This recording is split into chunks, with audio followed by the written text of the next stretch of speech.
नमस्कार। इस खास पेशकश में आपका स्वागत है। मैं हूं अखिलेश शर्मा।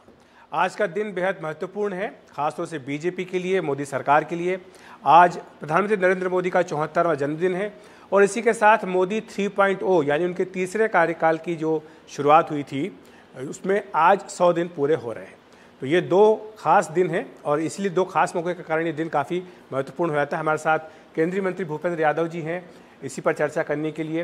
भूपेंद्र जी, बहुत बहुत स्वागत है आपका एनडीटीवी इंडिया पर। आज का ये दिन जब 100 दिन पूरे हो रहे हैं मोदी सरकार के तीसरे कार्यकाल के, और आज ही प्रधानमंत्री नरेंद्र मोदी का 74वां जन्मदिन भी है। ये पिछले 100 दिन की अगर बात करें, किस तरह से आप देखते हैं जो वादे करके आप फिर से सत्ता में आए थे, क्या उन वादों को पूरा करने में काफ़ी हद तक आप कामयाब हो पाए हैं? अखिलेश जी, बहुत बहुत धन्यवाद। और आपके टीवी के माध्यम से भी हम सब माननीय प्रधानमंत्री जी के दीर्घायु जीवन की, अच्छे स्वास्थ्य की और देश की सेवा के लिए वो जो अनथक भाव से लगातार सेवा दे रहे हैं, उसके लिए और आगे सफलताओं के लिए हम लोग भी शुभकामनाएं व्यक्त करते हैं। और माननीय प्रधानमंत्री जी ने पिछले 10 वर्षों में देश में नीतियों के तौर पे एक कंसिस्टेंसी और कंटिन्यूटी को रखा। अगर 10 वर्षों के कार्यकाल में देखेंगे तो पॉलिसी रिफॉर्म से लेकर के, देश में गरीब कल्याण योजनाओं से लेकर के अनेक क्षेत्रों में बहुत बड़ी सफलताएं हासिल हुई। और ये कंटिन्यूटी और कंसिस्टेंसी है कि देश की जनता ने तीसरी बार उनके नेतृत्व में सरकार का चयन किया है। एनडीए की ये सरकार ने अपने आने से पहले ही 100 दिन का एक रोड मैप लिया था और ये 100 दिन का रोड मैप प्रधानमंत्री नरेंद्र मोदी जी के 2047 का जो विकसित भारत है, उस विकसित भारत की परिकल्पना को साकार करने के लिए है। 100 दिनों के अंतर्गत अगर आप देखेंगे तो देश के इंफ्रास्ट्रक्चर डेवलपमेंट को लेकर के बड़े कार्य हुए। उसके साथ ही साथ किसानों की आय में जो एक वृद्धि करने का जो सरकार ने संकल्प किया था, वो चाहे मिनिमम सपोर्ट प्राइस में सरकार के द्वारा चीज़ें दी गई हों या कृषि सम्मान निधि का वितरण किया गया हो, उसको पूरा करने का कार्य किया। सरकार ने अपने पिछले कार्यकाल में जो प्रधानमंत्री आवास योजना है, उसको अब पूर्ण रूप से 100% पे देने के लिए 3 करोड़ आवास जो है पहली कैबिनेट बैठक के अंतर्गत ही स्वीकृत किए। लेकिन देश की पूरी इस व्यवस्था की जो एक रीढ़ है वो मिडिल क्लास है। टैक्स रिलीफ से लेकर के मिडिल क्लास की आकांक्षाओं को पूरा करने का कार्य दिया। सबसे बड़ा विषय, देश में जो बढ़ती हुई आयु के लोग हैं उनके लिए एक आयुष्मान कार्ड की जो 70 वर्ष वाली जो योजना 100 दिन के अंतर्गत प्रारंभ की गई, वो बड़ा विषय है। हमारे देश में हम ये भी जानते हैं, मिडिल क्लास को, इंफ्रास्ट्रक्चर को, किसान को जब हम संबोधित करते हैं, प्रधानमंत्री जी इन 4 वर्गों के विकास की बात करते हैं, उसमें किसान के साथ एक और जो बड़ी कड़ी है वो महिला है। और अगर 100 दिनों में आप देखेंगे तो जो लखपति दीदी बनाने का अभियान है, उसमें 11 लाख लखपति दीदियों को और जोड़ने का कार्य किया है। हम ये भी जानते हैं कि माइनॉरिटीज़ के लिए भी सरकार के द्वारा 100 दिन में उल्लेखनीय कार्य किए हैं। ईज़ ऑफ डूइंग बिजनेस एक ऐसा विषय है जो हमारे देश को आगे बढ़ा सकता है और कॉरपोरेट टैक्स से लेकर अनेक विषयों को इस बजट के अंतर्गत जो रिड्यूस करके सहूलियत देने का काम किया है, वो किया है। यूथ एम्पावरमेंट के लिए इस बजट में तो सबसे बड़ा स्किल का प्रोग्राम आया है, उनका एंटरप्रेन्योरशिप का प्रोग्राम आया है। ये एक ऐसा है कि हम अपने युवाओं के स्किल को बढ़ा करके उनकी उद्यमिता का विकास कर सकें। और 4 जून को जब परिणाम आए थे तो प्रधानमंत्री जी ने 5 जून को विश्व पर्यावरण के दिवस के अवसर पर एक पेड़ माँ के नाम अभियान शुरू किया था। और इस धरती को हरा भरा बनाने के लिए, इस धरती पे बायोडायवर्सिटी का संरक्षण करने के लिए, इस धरती के ग्रीन धरती के लक्ष्यों को पूरा करने के लिए इस अभियान को हमने आगे बढ़ाया है। और 100 दिनों के अंतर्गत हमारे पोर्टल पे जाके जब आप विज़िट करेंगे तो 50 करोड़ से ज़्यादा लोग, 52 करोड़ से भी ज़्यादा लोग हो गए और उन सब लोगों ने एक पेड़ माँ के नाम अभियान में भाग लिया है। अपनी कृतज्ञता अपनी माँ के प्रति व्यक्त करने के लिए और धरती माँ के प्रति व्यक्त करने के लिए बहुत अनूठा अभियान प्रधानमंत्री जी ने चलाया है। और देश में ही नहीं, विदेशों में भी आज प्रकृति और इकोनॉमी ये दोनों साथ साथ चले, इसके लिए जो 100 दिनों में जो अभियान शुरू रहा है और ये जो बड़ा है, इसके लिए भी प्रधानमंत्री जी का विज़न इसमें सबसे बड़ा महत्वपूर्ण रोल के रूप में रहता है। बिल्कुल। तो आपने पहले 100 दिनों की बात की, तो इसमें सवाल ये उठता है भूपेंद्र जी कि जब पिछली सरकार थी तभी अगले 100 दिन में क्या करना है इस पर काम करना शुरू हो गया था।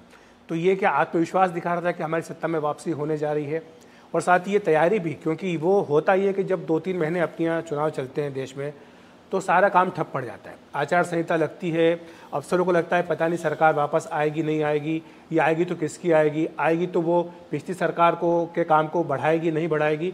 तो ऐसे में जो अनिश्चितता होती है, एक तरफ वो थी, दूसरी तरफ ये आत्मविश्वास। तो ये कैसे मतलब किया गया कि हमें आना ही है और हमें पहले 100 दिन में ये करना है? देखिए, भारतीय जनता पार्टी प्रधानमंत्री नरेंद्र मोदी जी के नेतृत्व में 2014 से देश की राजनीति का केंद्र बनी है। उससे पहले गुजरात में भी उन्होंने सफलतापूर्वक मुख्यमंत्री के रूप में कार्य किया है। और कोई भी नेता जब लंबे समय तक देश की राजनीति का केंद्र बिंदु के रूप में रहते हैं तो राजनीति के उस दौर में वो एक मानक स्थापित करते हैं। मोदी जी ने राजनीति में देश में सबसे बढ़िया गवर्नेंस को एक मानक के रूप में स्थापित किया है। इससे पहले आप देखते हैं और कई राज्यों में भी आप देखते हैं कि बहुत जल्दी सरकारें चली जाती हैं एंटी इनकम्बेंसी के कारण। हमारी एंटी इनकम्बेंसी इसलिए होती है कि हम कार्यों को करने के लिए, उनको अंजाम पर पहुंचाने के लिए दृढ़ प्रतिज्ञा नहीं होते हैं। हमारी प्राथमिकताएं बदलती रहती हैं। मोदी जी का जो एक शासन करने का विज़न और दृष्टिकोण है वो इससे अलग है। वो एक प्रो गवर्नेंस की ओर, प्रो जिसको कहते हैं गवर्नेंस की ओर वोट लेने के लिए है। और जब आप प्रो गवर्नेंस की ओर वोट लेने जाते हो, जब आप अपने अच्छे उद्देश्य को साफगोई तरीके से जनता के सामने रखते हो, जब आप विकास में कंसिस्टेंसी और कंटिन्यूटी के विषय पर जाते हो, तो निश्चित रूप से ये जो आत्मविश्वास था, इसमें 100 दिनों की कार्य योजना को पिछले चुनाव के पहले तैयार किया था और जनता ने उसी दिशा में मतदान किया और जो जनता ने अपेक्षाएं करी उनको 100 दिनों में पूरा करके 2047 के विकसित भारत के लिए एक आधार भूमि भी तैयार करने का काम किया है। जो 4 जून को परिणाम आए वो जाहिर सी बात है कि जो बीजेपी की उम्मीद थी उसके मुताबिक तो नहीं थे, क्योंकि पिछली बार भी आपको 300 से अधिक सीटें मिली थी। सीटें इस बार थोड़ी कम हो गई, सहयोगियों पर निर्भरता बढ़ गई। तो इसे किस तरह से, क्या झटके के तौर पर देखा गया या इससे कुछ सीखा गया कि इस पर हमें कुछ अपनी नीतियों में परिवर्तन करने की आवश्यकता है? चुनाव हमने प्री पोल अलायंस के बेस पे लड़ा था और प्री पोल अलायंस के बेस पे जब हमने चुनाव लड़ा था तो उनको तो पूरा बहुमत मिला है। और भारतीय जनता पार्टी ने, अगर इस चुनाव में देखेंगे, ठीक है कुछ क्षेत्रों में हमारी सीटें कम रही, लेकिन दक्षिण भारत जहाँ केरल में कभी खाता नहीं खुलता था वहाँ भारतीय जनता पार्टी का खाता खुला। आंध्र प्रदेश में हमारे गठबंधन की सरकार आई, आंध्र प्रदेश में सीटें बढ़ी। आप अगर देखेंगे तो तेलंगाना में भी सीटें बढ़ी। उड़ीसा जैसा प्रदेश जहाँ पर पहली बार भारतीय जनता पार्टी का मुख्यमंत्री बना और 21 में से 20 सीटें आई। देश का जो मध्य भाग भी है, मध्य प्रदेश, छत्तीसगढ़, वहाँ 100% सीटें आई। गुजरात में भी भारतीय जनता पार्टी ने एक ही सीट रही, बाकी तो 100% विषयों को पूरी तरीके से करने का काम किया। हिमाचल में जहाँ तुरंत कांग्रेस की सरकार बनी वहाँ सारी सीटें बीजेपी की आई, लेकिन कुछ कमियां भी रही हैं। तो ये जो उतार चढ़ाव चलता है इसकी तो समीक्षा की जाती है, लेकिन देश की जनता ने हमको पुनः सरकार चलाने का मोदी जी के नेतृत्व में जो मैंडेट दिया है, कंसिस्टेंसी और कंटिन्यूटी के साथ विकसित भारत के रास्ते पे बढ़ाने का जो मैंडेट दिया है, उसको लेकर के हम आगे बढ़ रहे हैं। जो कंटिन्यूटी की आपने बात कही, क्या ये मान करके चला जाए कि जो 2014 में नीतियां थी जिनको लेकर के मोदी जी पहली बार प्रधानमंत्री बने थे, पिछले 10 साल में जिनका पालन किया गया, अगले 5 साल भी वही नीतियाँ चलेंगी? यानी नीतियों में भी सततता, निरंतरता बनी रहेगी? विकास के आयामों के लक्ष्य जैसे जैसे विकास आगे बढ़ता है, आगे बढ़ते चले जाते हैं। जब मोदी जी सरकार में आए तो देश में ईज़ ऑफ गवर्नेंस के विषयों को लेकर के एक अनइजीनेस थी। कारण ये था कि मनमोहन सिंह जी की सरकार पे उस समय अनेक भ्रष्टाचार के आरोप लगे थे। सरकार के अनेक मंत्री जेल जा रहे थे, उनका गठबंधन टूट गया था और देश ने देखा था कि देश लगातार एक निराशा के दौर में था। ऐसे में सहूलियतों के साथ, नए रिफॉर्म्स के साथ, पॉलिसी रिफॉर्म्स के साथ देश को आगे बढ़ा जाए। उसके साथ ही साथ टेक्नोलॉजिकल ट्रांसफॉर्मेशन किया जाए। टेक्नोलॉजिकल ट्रांसफॉर्मेशन का अर्थ है कि गवर्नेंस में जो एक्सेस ऑफ गवर्नमेंट है, जो इकोनॉमिक एम्पावरमेंट है, उसको हम कैसे टेक्नोलॉजिकल माध्यम से आगे बढ़ा सकते हैं। और आपने देखा है कि सरकार ने इसी साल 10 साल जनधन के पूरे होने के मनाए हैं। तो जनधन, आधार और मोबाइल, जो जैम का जो एक त्रिवेणी थी, उस त्रिवेणी के माध्यम से अब जब आगे बढ़ा और उसके बाद देश में अनेक नए कार्य और अनेक नए विषयों को आगे लेकर के निरंतरता के साथ आगे बढ़ा। आज जब देश उस विषय पर आगे बढ़ा है, आधारभूत संरचना की दृष्टि से स्वच्छता के मामले में, आवास के मामले में, सड़कों के मामले में हम बढ़े हैं, तो इंफ्रास्ट्रक्चर के मामले में अंतर्राष्ट्रीय स्तर का इंफ्रास्ट्रक्चर बनने की ओर जा रहे हैं। ग्रामीण क्षेत्र में जब सड़क सुविधा ODF हुआ है, तब ग्रामीण महिलाओं के लिए लखपति दीदी बनाने का काम हुआ है। मध्यम वर्ग जब सक्षम हुआ है तो उनको रियायतें दी जा रही हैं। आप ऐसे ही उद्योग जगत में कॉर्पोरेट टैक्स में रिलीफ देने का बात किया जा रहा है। अब जब युवा स्किल में आगे बढ़ने लगे तो उनके एंटरप्रेन्योरशिप के रोजगार के अवसर बढ़ाए जा रहे हैं। तो ये जो कंटिन्यूटी और कंसिस्टेंसी स्टेटस को नहीं है, ये ग्रोथ की ओर है, ये उसके पर्सपेक्टिव के ग्रोथ की ओर है, उसके थर्ड और फोर्थ स्टेप के लिए आगे जा रहे हैं। मोदी 3.0 का अर्थ है कि हम विकास के तीसरे और बड़े पायदान की ओर जा रहे हैं, जिसमें भारत समानता के लक्ष्यों को प्राप्त करते हुए विकास की ऊंचाइयों को छूने जा रहा है।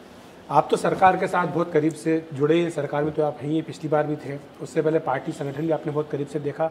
क्या आप कोई अंतर पाते हैं कि पिछली बार अपने बूते बहुमत था, इस बार बहुमत अपने बूते नहीं है बीजेपी का, सहयोगियों के साथ तो खैर है ही, तो इसमें कोई अंतर पाते हैं या कोई लगता है कि कोई दबाव हुआ है? जैसे पिछले 100 दिन को अगर मुड़ करके देखें, कुछ फैसले क्या दबाव के चलते बदलेगा, ऐसा कोई संदेश जा रहा है? ऐसा कोई संदेश नहीं है, कोई फैसले दबाव के अंतर्गत बदले नहीं गए। फैसलों में सततता और निरंतरता जारी है। और पार्टियां, लोकतंत्र की तो ये खूबसूरती होती है कि जनता जैसा जनादेश दे उसको लेकर के चला जाता है। जनता ने जनादेश हमको सरकार बना करके मोदी जी के नेतृत्व में आगे बढ़ने का दिया है, तो उस जनादेश पे हम आगे कार्य कर रहे हैं और एकदम उत्साह के साथ और आगे बढ़ रहे हैं। जो आलोचक है वो ये कहते हैं कि मोदी जी को गठबंधन सरकार चलाने का अनुभव नहीं है, तो इसलिए उन्हें दिक्कत आएगी जब बहुमत नहीं है। तो इसको आप किस तरह से देखते हैं? आलोचकों को ये पता होना चाहिए कि मोदी जी के पास जब 303 और 282 थे, तब भी उन्होंने गठबंधन के साथियों को लेकर सरकार चलाई, क्योंकि हमारा मानना है कि हम एकाधिकारवादी किसी एक परिवार में यकीन नहीं करते, हम भारत को पूरा परिवार मान के चलते हैं। मुझे अच्छी तरह ध्यान है, जब पिछली बार भी सरकार बनी थी, 300 दिन आई थी, तो प्रधानमंत्री जी ने जब एनडीए के नेताओं को संबोधित किया था, मुझे उनके वाक्य स्मरण है, उन्होंने एक वर्ड दिया था, नारा, नेशनल एम्बिशन और रीजनल एस्पिरेशन।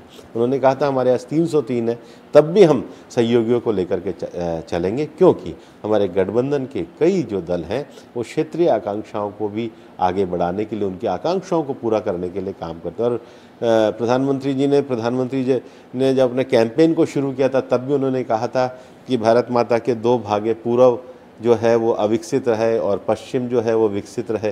तो उनका जो दृष्टिकोण है वो समान रूप से विकास करने का है। आपको ध्यान है, पिछली बार उन्होंने जो बॉर्डर का गांव था उसकी परिभाषा को बदला, अब लास्ट गांव नहीं है, फर्स्ट गांव होगा। विकास का जो पहला भारत का जो प्रवेश द्वार है, वहाँ से विकास की गंगा बहेगी। तो हमारी पार्टी की फिलॉसफी में, मोदी जी के नेतृत्व में सबको व्यापक रूप से चलने का जो सामाहिक भाव है वो 303 में भी था और आज भी वैसा ही है। लेकिन विपक्ष तो ये उम्मीद बांधे बैठा है कि ये सरकार लंबी नहीं चलेगी। वो कह रहे हैं कि बिल्ली के भाग्य से कभी न कभी तो छींका टूटेगा। 100 दिन तो पूरे कर लिए, लेकिन कब तक चलेगी, वो ये बार बार सवाल पूछ रहे हैं। और कह भी रहे हैं कि जब भी जाएगी, खड़गे जी तो बोल चुके हैं कि अगर 20 सीटें ज़्यादा आती तो बीजेपी के नेता जेल में होते हैं। अब ऐसी अमर्यादित बात तो वही कर सकते हैं, पर विपक्ष का अभी 2029 तक भी कोई चांस नहीं है और 29 के बाद भी कोई चांस नहीं है। देखिए, पहली बार उन्होंने 2014 में सोचा कि सरकार ही नहीं आएगी, फिर 2019 में सोचा कि अब कुछ चला जाएगा, 24 में भी ये रहा है। विपक्ष का काम है आलोचना करने का, लेकिन विपक्ष का काम आलोचना करने के साथ अपनी क्रेडिबिलिटी को भी खड़ा करना होता है। दुर्भाग्य से उनकी क्रेडिबिलिटी डाउन है। जब क्रेडिबिलिटी डाउन होती है तो आदमी फ्रस्ट्रेशन की बात करता है। तो जो अभी माननीय खड़गे जी का जो बयान है, ये उसी का नतीजा है। बीजेपी न्याय के, कानून के, शासन में भरोसा रखती है और इसको लेकर के हम आगे बढ़ रहे हैं। तो अभी तो कोई उनके पास कोई 2019 तक कोई ऐसी विषय और उम्मीद करना उनके लिए बेईमानी है। उनको अपनी क्रेडिबिलिटी को डेवलप करना चाहिए। राहुल गांधी जी की जो अभी अमेरिका यात्रा हुई, उनके जो बयान आए, उसको लेकर के बीजेपी ने काफ़ी आपत्ति भी की। उससे आप किस तरह से देखते हैं कि पहली बार 10 साल में पहली बार नेता प्रतिपक्ष मिला है देश को और उस पर भी इस तरह की बयान? पहला विषय कि जब कोई भी नेता और नेता प्रतिपक्ष जब विदेश जाते हैं तो उनका बात करने के जो अंदाज़ है वो कम से कम भारत के प्रति गौरवपान होना चाहिए। वैसा उन्होंने नहीं किया।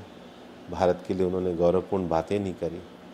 दूसरा, सामाजिक समानता की बात को लेकर जो कांग्रेस चुनाव लड़ती थी, आरक्षण को लेकर उन्होंने जो फेक नैरेटिव तैयार किया था, वो फेक नैरेटिव की वास्तविकता अमेरिका जाकर खुल गई, क्योंकि जब उनका ओरिजिनल थॉट सामने आया कि इस आरक्षण को हम समाप्त करेंगे, तो वो तो सब लोगों ने देख ही लिया कि उनका भारत की चुनावी सभा का भाषण क्या होता है और अमेरिका में वो अपने आप को किस प्रकार से अमेरिका में अपने आप को दिखाने का काम करते हैं। तीसरा, कोई भी व्यक्ति अपनी कंपनी से पहचाना जाता है। देश के बाहर जाकर आप किन फोर्सेस के साथ हाथ मिला रहे हो, किन फोर्सेस के साथ आप फोटो खिंचा रहे हो, ये तो आपको देखना चाहिए। नेता प्रतिपक्ष को एक संविधान ने मर्यादा और चीज़ें भी दी हैं, हमें तो बताने की आवश्यकता नहीं है, लेकिन लोगों ने देखा है किनके साथ जाकर उन्होंने फ़ोटो खिंचाई है और क्या उन्होंने बातें करी हैं। तो कभी भी गैर जिम्मेदारीपूर्ण तरीके से नहीं करना चाहिए। ये देश बाबा साहब के सामाजिक समानता, न्याय और संविधान के उसूलों पे चल रहा है। हमने हमेशा ये कहा है, भारतीय जनता पार्टी संविधान निहित आरक्षण को लागू करेगी। और राहुल गांधी जी ने यहाँ पर कुछ और कहा, अमेरिका में और कुछ कहा, वही बताएंगे कि उनके दोहरा उन्होंने खेल क्यों किया। आरक्षण की बात आपने की, क्या आपको लगता है कि चुनाव के दौरान विपक्ष के द्वारा जो नैरेटिव बनाया गया कि बीजेपी अगर 400 सीटें ले आती है तो संविधान में बदलाव कर देगी, आरक्षण समाप्त कर देगी, इसका हालांकि खंडन भी बीच में बार बार किया गया, क्या इसका नुकसान उठाना पड़ा? देखिए, नैरेटिव कई तरह के होते हैं और जो विषय है उसकी तो हम समीक्षा करेंगे, लेकिन कई बार मैं कहता हूँ कि जो मोस्ट ट्राइबल डोमिनेटेड स्टेट्स हैं, मध्य प्रदेश है, छत्तीसगढ़ है, उड़ीसा है, वहाँ तो 100% भी आई है, क्योंकि समाज का गरीब वर्ग ये जानता है, समाज का हाशिए पे खड़ा हुआ वर्ग ये जानता है कि 10 सालों में मोदी जी ने दृढ़ता के साथ सामाजिक न्याय के विषयों को आगे लाने का काम किया है। अब 10 सालों में देखिए, सेंट्रल स्कूल्स में ओबीसी के बच्चों का रिजर्वेशन मोदी जी के समय में आया, सिंगल पद का विषय मोदी जी के समय में आया, ओबीसी को आरक्षण देने का विषय मोदी जी के समय में। अभी हाल में भी सर्वोच्च न्यायालय का जो कैटेगराइजेशन पे जब निर्णय आया और उसके अगले दिन ही हमारे एससी और एसटी के जो सांसद माननीय प्रधानमंत्री जी से मिले और उन्होंने कहा कि इसमें एक ऑबिटर डिक्टा है, जिसको कहा जाएगा प्रसंगवश कही हुई बात है, वो creamy layer in SC ST है। तो सरकार ने तुरंत अपने स्पष्टीकरण दिया, क्योंकि सरकार मूलभूत संविधान के सिद्धांतों पर चलने का कार्य कर रही है। फेक नैरेटिव तो ख़त्म हो गया, अब तो 29 में इनका फेक नैरेटिव भी नहीं चलेगा। आपको क्या झूठ लेकर के आएंगे वो तो अब देखा जाएगा। जो दूसरी मांग कांग्रेस पार्टी उठा रही है वो है जातिगत जनगणना की, इस पर क्या स्टैंड है? क्योंकि जनगणना बताया जा रहा है कि जल्दी शुरू हो सकती है। हमारा कहने का और हमारा किसी मांग को करने का उद्देश्य क्या है, और अगर उद्देश्य हमारा न्याय जातिगत जनगणना, आगे क्या? वो कह रहे हैं 50% के आरक्षण की सीमा को हम बढ़ा देंगे, आज आरक्षण की सीमा को बढ़ा देंगे, लेकिन जो आर्थिक विषमता है उसका क्या है? संविधान की प्रस्तावना में सामाजिक, आर्थिक, राजनीतिक तीनों न्याय की विषय कहा है। ओबीसी का जो वर्ग है और जिन जातियों को आरक्षण देने का काम किया है, तो उनको तो इन्होंने